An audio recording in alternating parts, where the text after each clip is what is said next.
Hi, artificial intelligence is a technology which is going to shape the future. Even nowadays, there are so many applications around us which are based on AI. To develop an artificial intelligent application, a programming language is needed.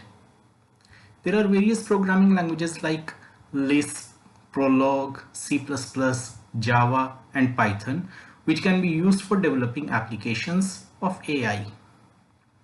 Out of these, Python has become most popular. So let us start learning more about this phenomenal language.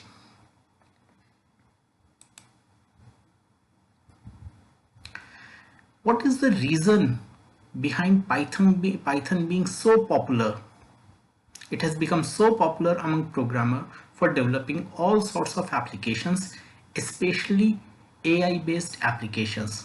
So let's explore the reasons behind its popularity. It is easy to learn, read, and maintain. Python has got very few keywords. There are only 32 keywords in Python. Simple structure and a clearly defined syntax. Python allows anyone to learn the language very quickly. A program written in Python is very easy to understand and maintain.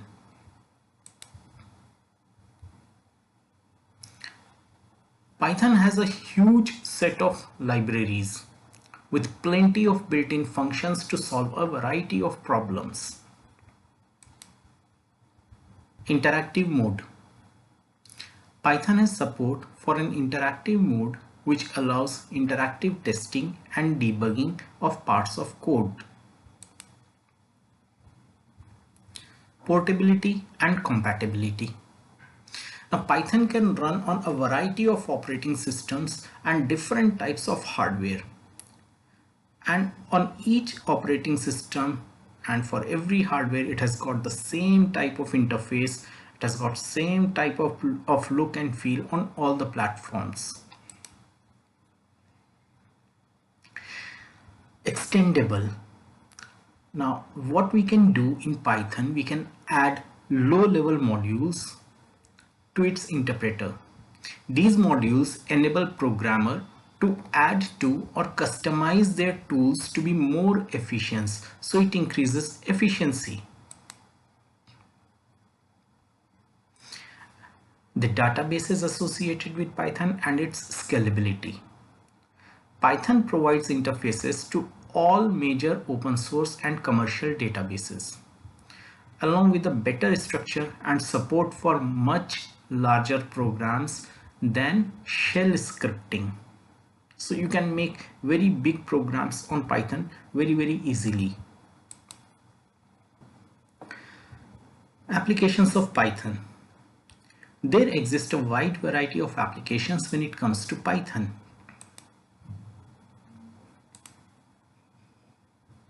You can develop web and internet based programs. You can develop business applications. You can develop games and 3D graphics in Python. You can develop programs which are meant for database access. You can develop softwares, different types of softwares. You can develop desktop graphical user interface based applications, and these are just few applications, whereas there are a plethora of applications, different types of applications that you can develop with Python. Let's learn basics of Python. Printing statements in Python. We can use Python to display outputs for any code we write. To print any statement, we use print function of Python. Let's see an example of print statement. This is Python shell where we usually write commands. You can see in print statement or the print function, we have given a string for printing. Welcome to Python programming. You can also see single quotes in which this string is written. Now, if we provide anything between single quotes or double quotes within the print function, that message gets printed as it is.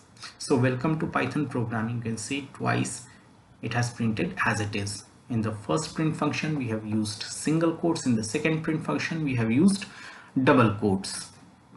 Now the third print function that we have used on the shell interpreter, print within brackets 10 plus 5. There are no single quotes or double quotes. So this prints 15. The computation, the result of the computation is displayed. Hence, if we write a number within print function without any single quote or double quote, it is treated as a number and it is used as a number. But if we give anything between single quotes and double quotes, it will be treated as a string. Again, in the next print function, you can see within double quotes we have given a string sum of 10 plus 5. Now here within this string 10 plus 5 is displayed as it is, as you can see in the output. After writing comma, we have written 10 plus 5. Now this 10 plus 5 is computed and the result is displayed, that is 15. Let's see practically how it can be done.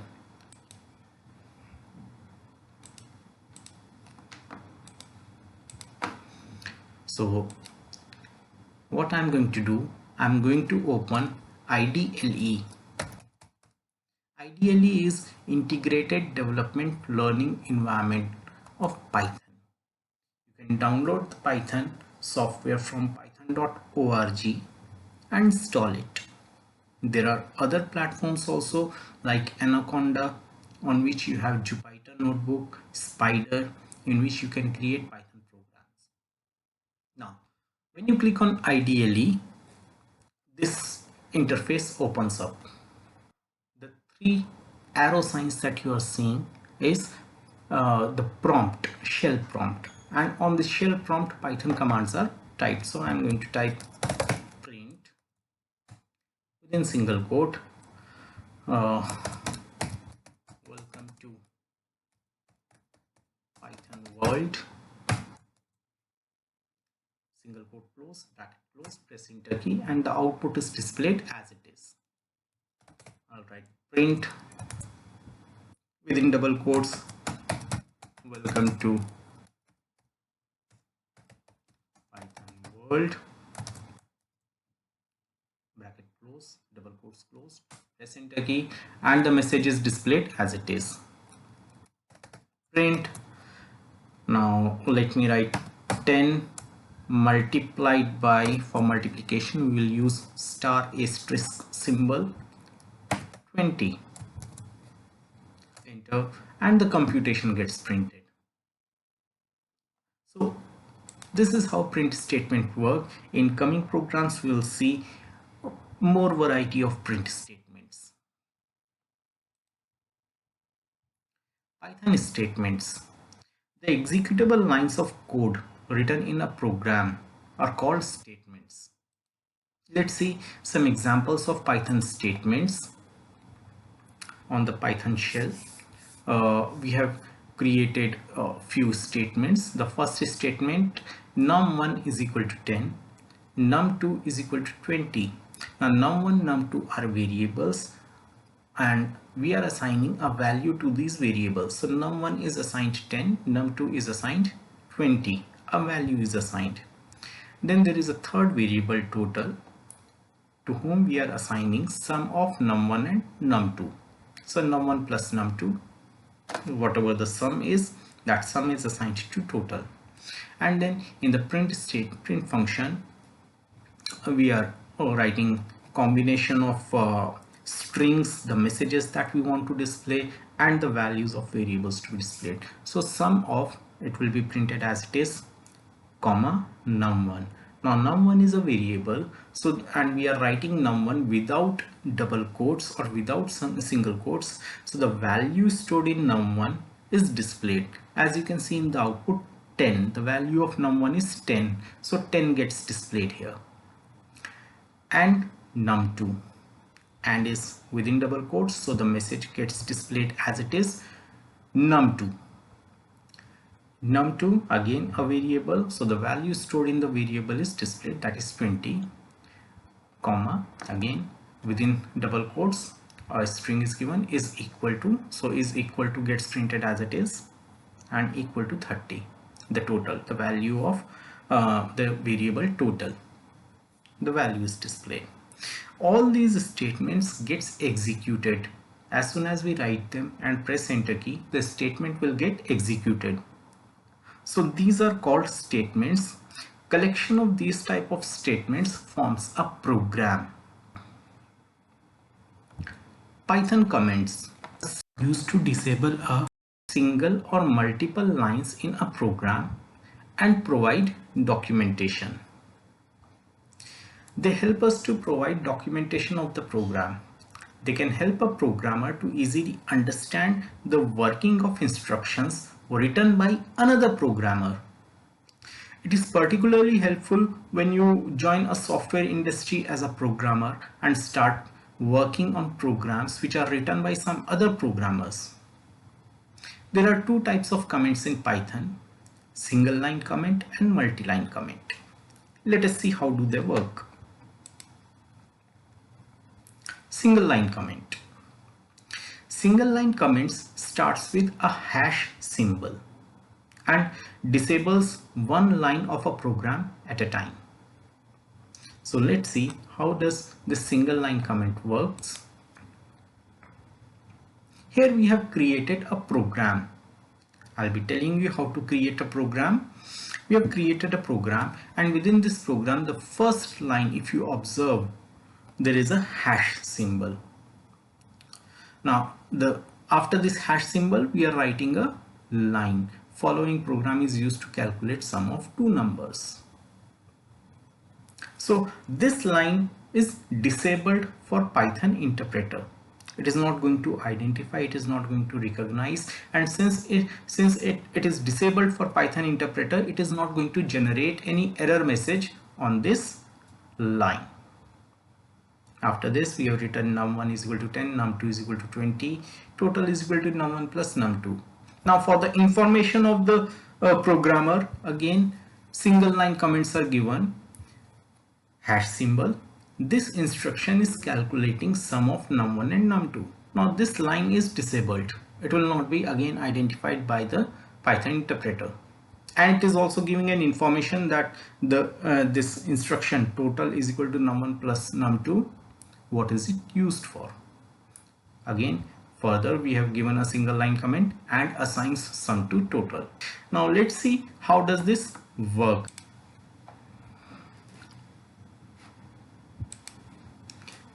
Once we have opened the Python IDLE, from here we are going to open a program file. How to open a program file?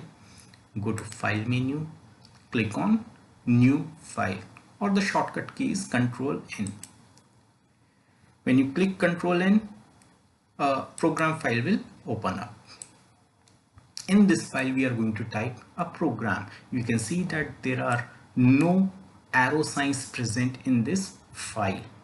So this is basically an editor where we are going to type Python program. So let's begin.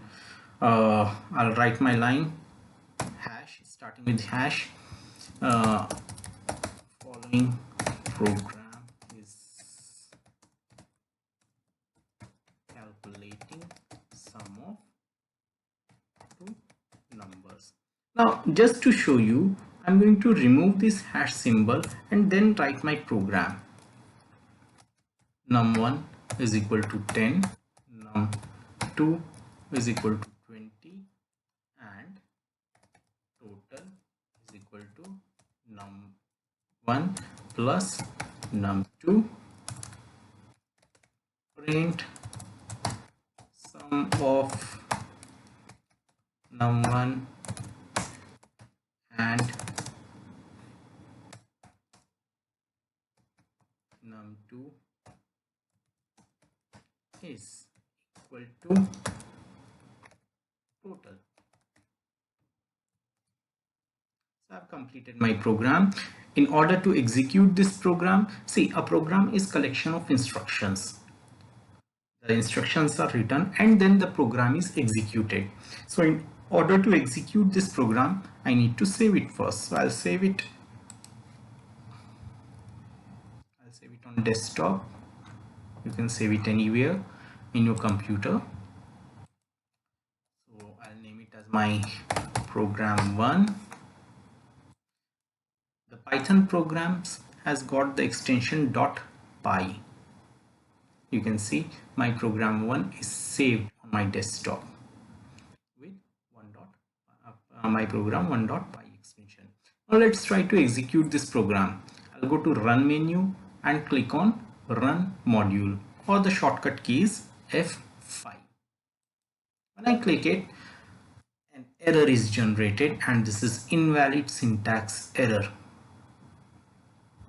Why it has occurred? Because this line, it is generating error. The following, this word is not identified by Python interpreter, program is not identified by Python interpreter, is a keyword. You learn about keyword in coming slides. So what I'm going to do, I'm going to disable this line for Python interpreter, and simply I'll start with hash. The color of line changes and you can see that this line, it is appearing in a specific color. Now if I run this program now, first of all the changes has to be saved. So go to file, click on save, Ctrl plus S is the shortcut key, and now click on run module, and this time the Python program executes successfully and the result is displayed. This program file is also called script file. Usually in Python we call it as a script file. So this time the line is disabled, which starts with hash symbol. The Python interpreter does not recognize it, does not identify it, and does not generate any error, and it is providing you certain amount of information about the program. Now let's learn about multi-line comments. Multi-line comments starts with and ends with either 3 single quotes or 3 double quotes, and there can be multiple lines which you can write in between those starting and ending single quotes and double quotes. Multiple lines can be disabled. That means you can provide large amount of information using those multi-line comments. It is also used for documentation purposes. Let's see an example.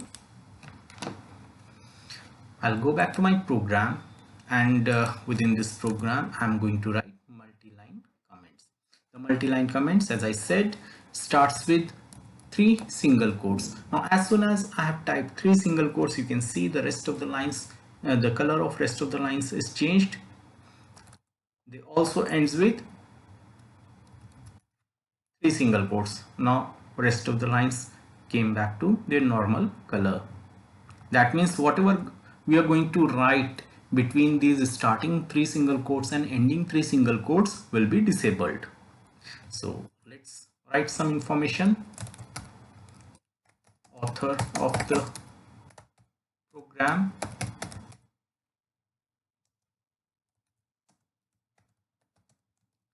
Rais Ahmed. Then date of the program,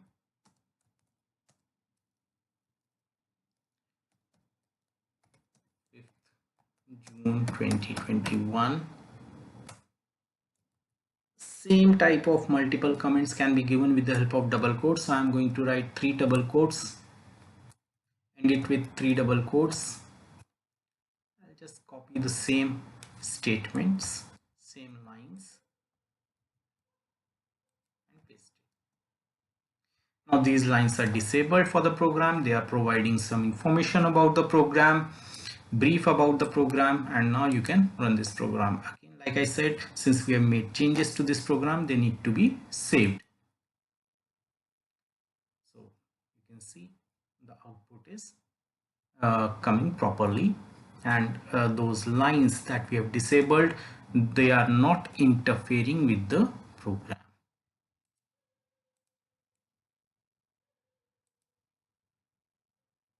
Keywords. Now in Python there exist some keywords which are predefined and they carry a specific meaning for the interpreter.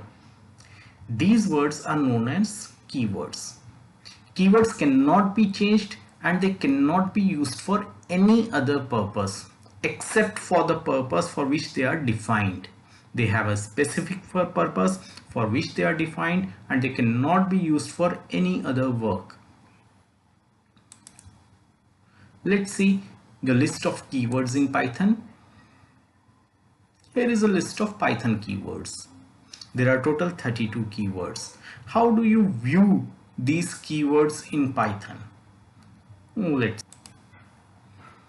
So I'll come to this Python shell and here I'm going to type a command help followed by 2 parentheses.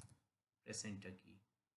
Some information about help command is displayed and on this prompt what I'm going to do, you can see a help prompt has appeared and on this help prompt I'm going to type keywords. Press enter key and a list of keywords present in Python gets displayed. There are 4 columns and each column contains 8 keywords.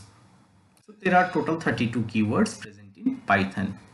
So words like false, none, true, and, as, assert, async, await, break, class, continue, def, del, elif, else, except, finally, etc.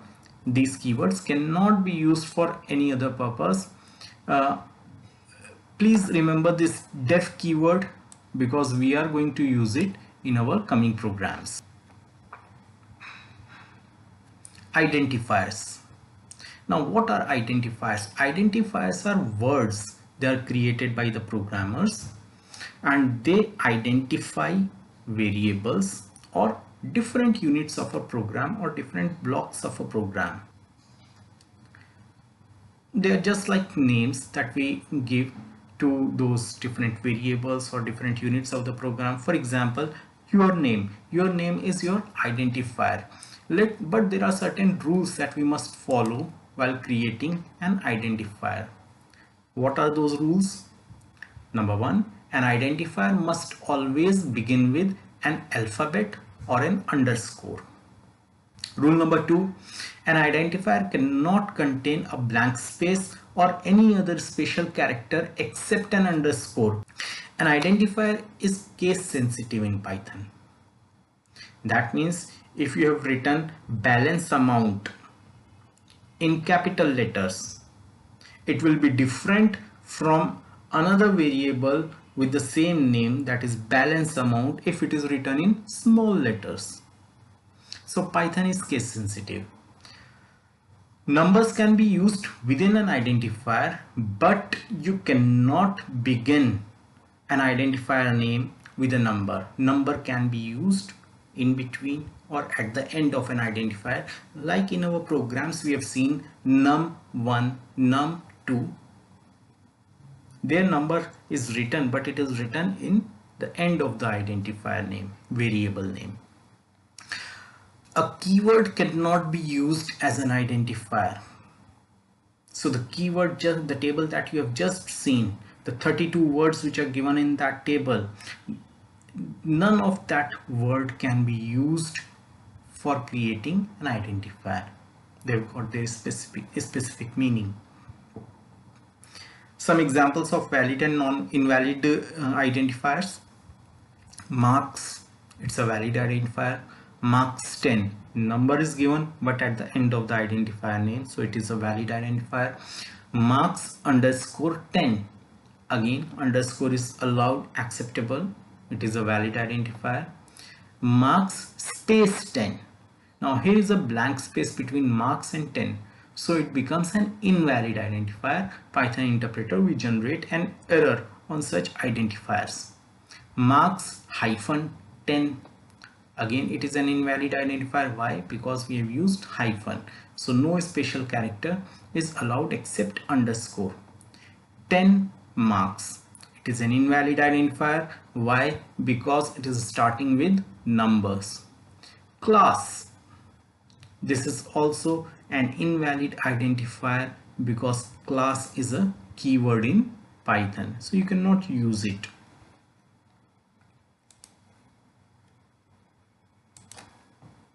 Some example of keyword and identifier. In this program, you can see a small code is written which starts with def. DEF. I told you to remember this def keyword. This def keyword is used to define a function. A function is a small block of code which executes a specific task. So I have created a function with the name calculate sum. There is no space between calculate sum. It's an identifier name. So def keyword is used here. The name of the identifier is calculate sum. Num1, num2, total. These are variable names. So these are also identifiers. Let's see programmatically, practically, if I try to create an identifier with keyword, what happens? So I'll come back to my program. Let's say I write def is equal to 100 and try to run this program.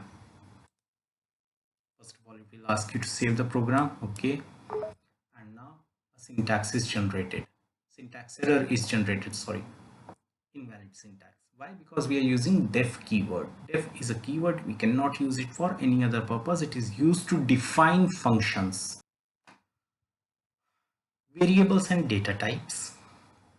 We have been discussing variables. Variables store values. They are just like containers.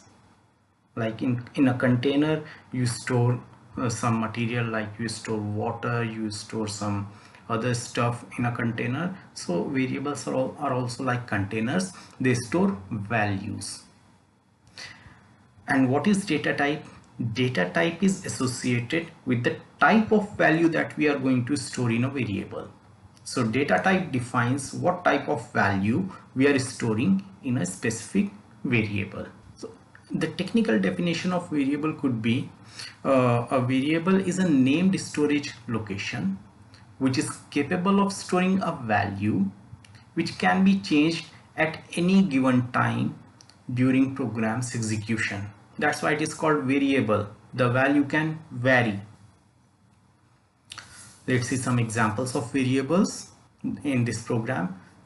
Name is equal to John Carter.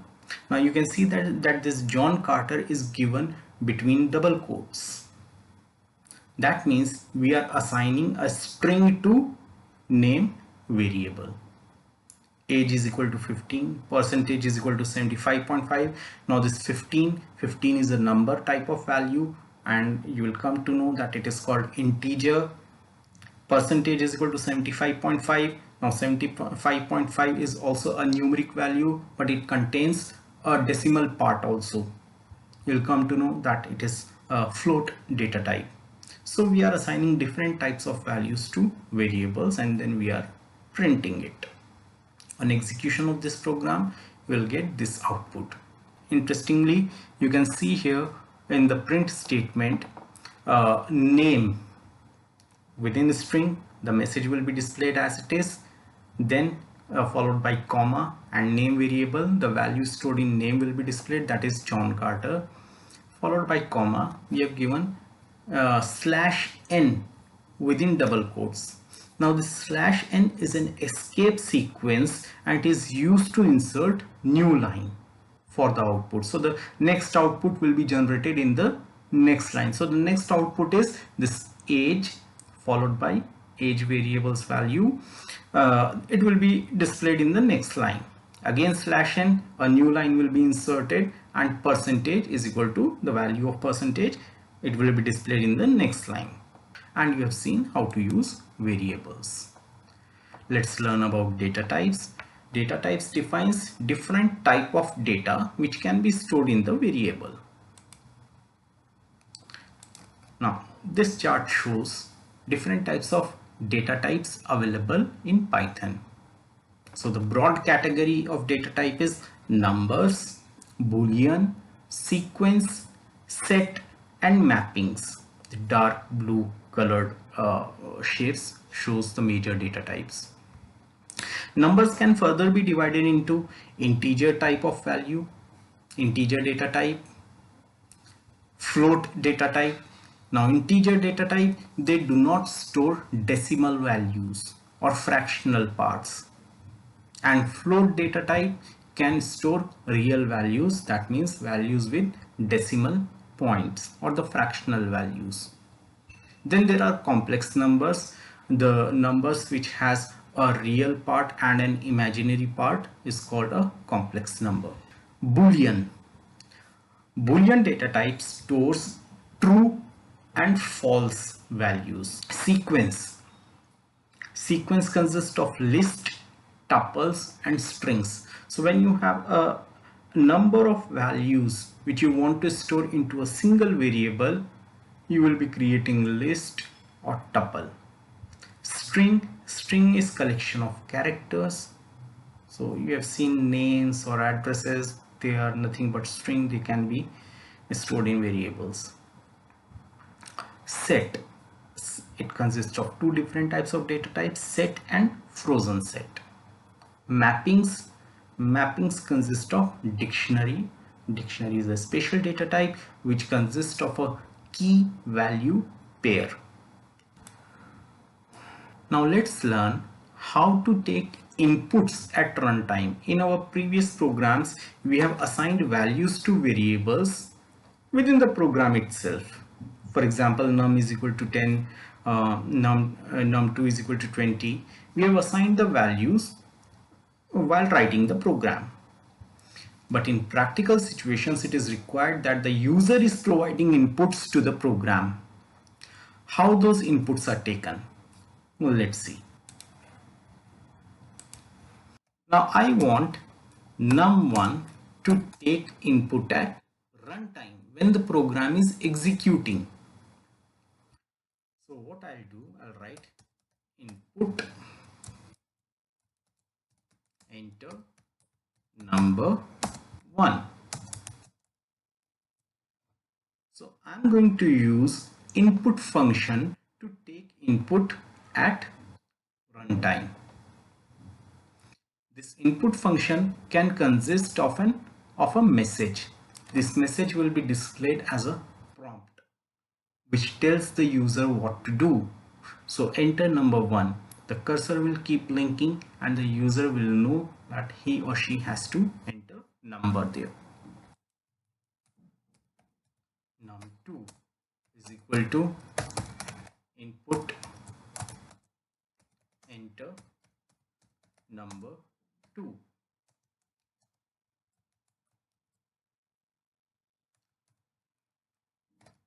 Total is equal to num1 plus num2. Print sum of num1 and num2 is equal to total. Let's run this program and see what is the output. Is that output correct or is there any problem with that output? Let's run and check. So I'm going to run this program. A message is getting displayed, enter number 1, and the cursor is blinking. So I'll enter a number, let's say 100. So the variable num1 takes the value 100. Enter number 2, 200. And the variable num2 is going to take the input 200. Now let's see the output. Sum of 100 and 200 is equal to 100200. Is this the sum that we are expecting? No. Then why this sum is appearing? This sum is appearing because by default input function takes all the values as strings. So even if you are entering number at runtime, this input function is going to take it as a string and assign it to the variable. So 100 and 200 are taken as a string, and the plus operator that we have used in our program, it combines or joins, which is called concatenation. It concatenates the two strings 100 and 200, combines the two strings and then assigns it to total. So when we display the total, the combined string gets displayed. Let's check the data type of 100 and 200. To check the data type, what I'm going to do, I'm going to use a command type and num1, and you can see the type of num1 is string. Str stands for string. Type of num2, again the data type of num2 is string. So those strings, since they are not numbers, they are collection of characters, they are combined together. We want inputs to be taken as integer numbers. So what I'm going to do, I'm going to modify this program. I'll enclose this int, this input function, inside another function, that is int. So within int I have enclosed input function. Similarly, the second input statement will be enclosed in int. Now let's see what happens when we run this program.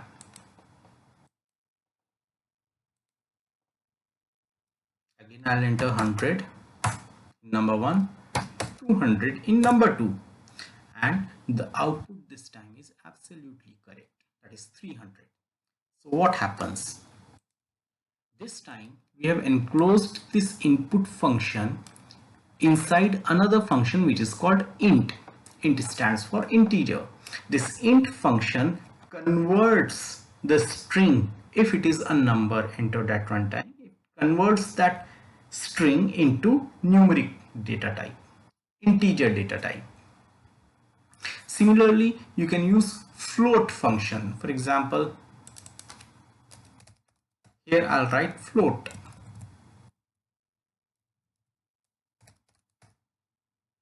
And run this program. 100.123, I'm entering the first number, 200.245, and you can see the output 300.368. So to convert a number which is entered as a string into numeric form, if you want to convert it into integer form, use int function. If you want to convert it into float form or float data type, use float function. Let's check the data type of these two numbers now. Type num1, and you can see float. Type num2, again you can see float. So this is how you can use your input function. So let's learn about eval function now. Eval function is a special function which takes the input in the form in which you are entering the value. It is used along with the input function. That means the input function earlier, which we were enclosing between int function or float function, will now be enclosed within eval function. So let's see how to use eval function to take the input in its original form. Here is an example. The input function is now enclosed within eval function. So at runtime, if we provide an integer value, the input will be taken in the form of integer form. At runtime, if we provide the value as float, it will be taken as float value. If you provide an input between double quotes at runtime, it will be taken as string value. So you can use eval function. If you don't want to use int or float function, you can use eval function to take the inputs. So that is all for this video. In our next videos, we'll be learning more about Python. Thank you.